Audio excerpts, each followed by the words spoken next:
Hey guys, welcome to my channel. I know it's been a minute since my last video, but what can I say? I just needed another Apple event to give me an excuse to buy more stuff and therefore make some more videos for you. Honestly, just when I thought my life couldn't get any busier, I went ahead and I adopted a dog. It is my first personal dog that I've ever bought. And growing up, I always had dogs from breeders, so I've never rescued a dog before. Totally new experience for me. He's a husky and he's perfect in pretty much every way except for the shedding. And I think he has pretty severe anxiety. So my life is like way more complicated than it was even a few months ago. But anyway, so I have a very exciting video for you today. I'm not going to do a whole Apple spring event recap because it's already been over a month since it happened. And I didn't even buy everything from the Apple event because as much as like I would love to get a pink iMac, I don't realistically have a need for it. So right now what I have to unbox will be the 12.9-inch iPad Pro, the Magic Keyboard, which I've been wanting this for quite some time. So I'm very excited about that. And then I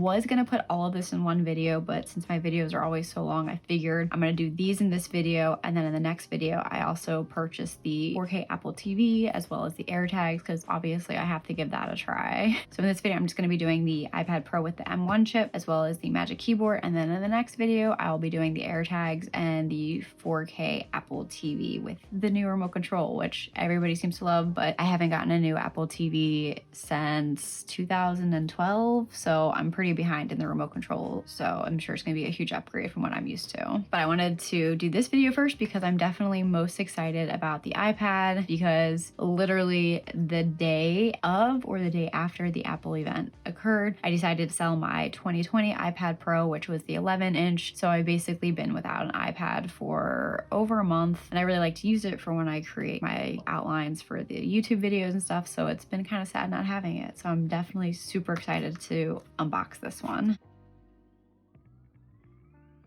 All right, so let's go ahead and start by unboxing this Magic Keyboard. I have been wanting to get the Magic Keyboard ever since I got the 2020 iPad Pro 11-inch back at the beginning of last year whenever it came out. I just couldn't really justify spending that much money on a freaking case that isn't even that protective of the iPad, so I put off getting it. But when they released the white one, I was like, it's so pretty, like I think I have to do it. I have to give it a try. So I'm really excited to try it. Out of all the iPads that I've had, I've never had one with the keyboard, let alone a trackpad. So I'm really curious to see how having a keyboard and a trackpad on my iPad all the time will change how I use it. I think it's going to make it become a much more useful tool for me. I just really wish you could put the iPad vertically on this. I feel like that's such a useful feature to have. So anyways, oh my goodness. Okay, you guys, you ready? Get that out of the way.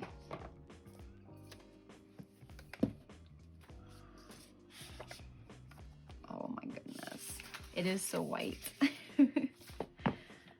I know people are kind of worried about keeping it clean because it really is white, but it honestly feels like a very smooth material. I feel like it wouldn't be that hard to use some, like, I don't know, rubbing alcohol or something to clean it. That's kind of what I use for everything. Let's see. Oof. Oh yeah, that feels solid. Let's see what we got here. Instructions, literature, no sticker. They don't give you a sticker. Come on, Apple. For those of you who care, it doesn't seem like you get a sticker with the Magic Keyboard, which is kind of disappointing. I'm not gonna lie. This is nice and stiff. And it's got a little bit of a soft material there to protect your iPad. I'm excited to try the pass-through charging as well. Like, that'll be a nice out of the way to charge it when you're actually using it. So I guess the hinge only goes back this far. I'm trying to figure it out. Open, and I guess this is the hinge that you adjust the angle of the iPad. Let's see. That feels nice. I'm very excited. I feel like this is gonna make me really up my iPad game. So hopefully I can keep this looking nice and pretty. You can see it has a little bit of a Apple logo on the back, which is nice.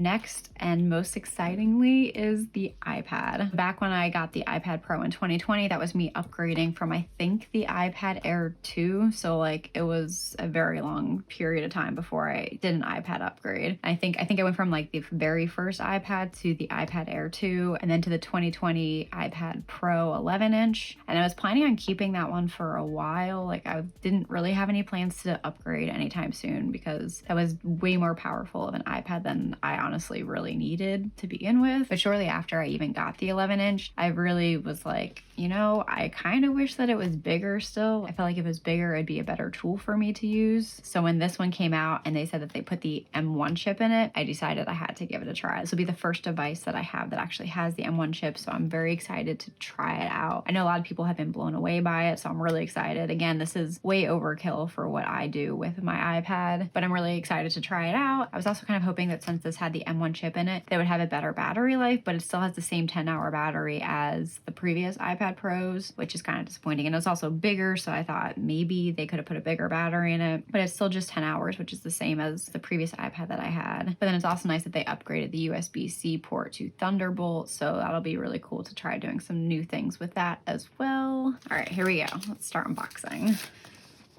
I'm so excited. You guys ready for this? Oh my gosh, it's so big and beautiful.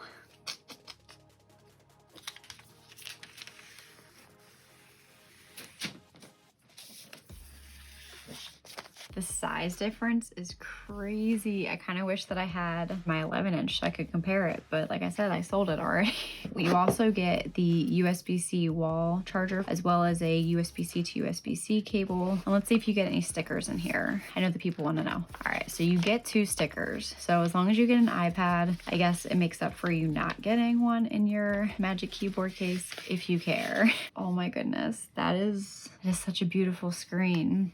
When I had my iPad Pro 11, I put the paper-like screen protector on it, so it really affects the way that the screen looks and feels. Like writing on it is really nice, but this is just so shiny and glassy. Oh, I love it.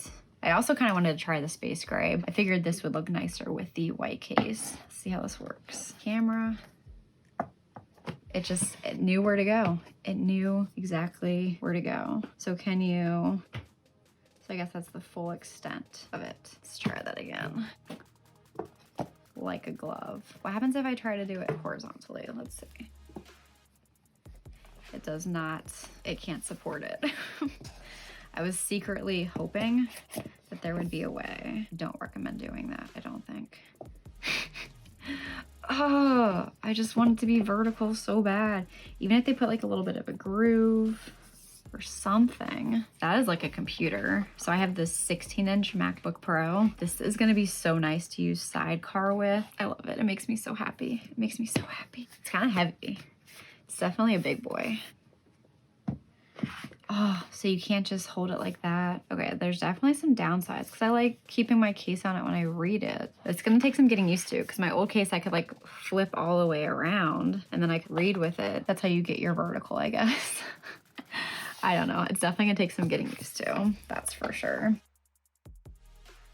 So like I said, I definitely didn't need to upgrade. I think that the 2020 iPad Air is just probably good enough for most people. It's definitely good enough for me. If it came in a 12.9 inch, I probably just would have gotten the 2020 Air. Plus I just love that it gives you color options, which I think is really, really cool. As soon as they released those iPad Airs, I was like, oh, dang it. If I would have just waited, 6 more months, I could have just gotten that. If I would have known that they were finally giving the iPad Air a decent upgrade, I would have just waited till September, but I had no way of knowing it was going to be such an awesome release, obviously. Yeah, so definitely excited about the USB-C with the Thunderbolt, the pass-through charging right here. It has the M1 chip. I don't really like to edit things on my iPad, like videos. I prefer using my MacBook, but since this has a full keyboard, I might have to give it a try and see how it goes. So I still really wish that the iPad had a fingerprint scanner in the button. It's not as big of a deal with the iPad as it is for your iPhone, obviously. I don't tend to carry my iPad around when I'm wearing a face mask anyways. I think that it was actually a pretty cool workaround what Apple did with using your Apple Watch to be able to unlock your iPhone when you have a face mask on. And for those of you who don't know, it'll just sense a face, so it won't work if it doesn't sense a face. And then if it doesn't recognize the face, it'll look for your Apple Watch to be in a close enough proximity proximity, and then it will unlock your iPhone. You get a little notification on your Apple Watch saying that it unlocked your iPhone, and you have maybe 5 seconds to say like, oh shoot, that wasn't me, and you can hit the lock button on your Apple Watch. It'll lock your iPhone, and then the next time you go to try to unlock your iPhone, you have to enter in the passkey. I feel like they try to put some extra security into it, so it's not just like anybody could pick up your phone and unlock it without your knowing. It is a pretty cool workaround that they have, but I think that just to future-proof it, it would be useful for them to be putting those fingerprint scanners in the buttons. Hopefully that'll happen, and hopefully the iPhone will be getting the USB-C. Literally, that's all I want from the September event. I want an iPhone that has a fingerprint scanner and a USB-C port, okay? That would be nice.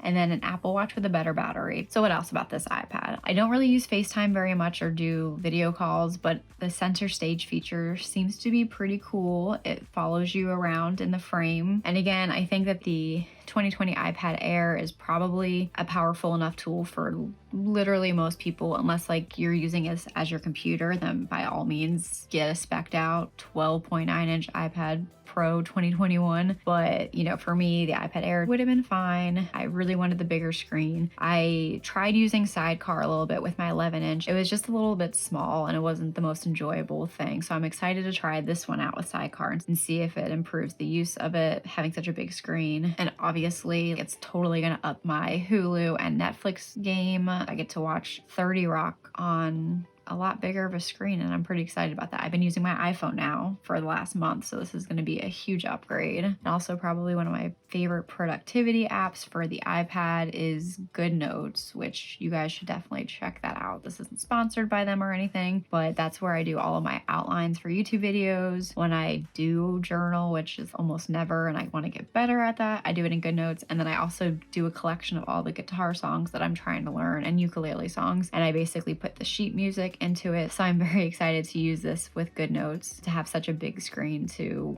work off of. It's going to be really nice. And probably the last thing is photo editing. I think that it'll be really nice to do it on this. So I think that'll do it for this video. But like I said, I'll have another video coming out with the Apple TV as well as the AirTag. So keep an eye out for that. If you guys have stuck around this long, thank you guys so much for watching. I have missed doing this and making videos. Make sure you hit that like and subscribe button and let me know what you guys would love to see in the September Apple event. Go ahead and let me know in the comments below. Again, thank you guys so much for watching, and I will see you in the next video.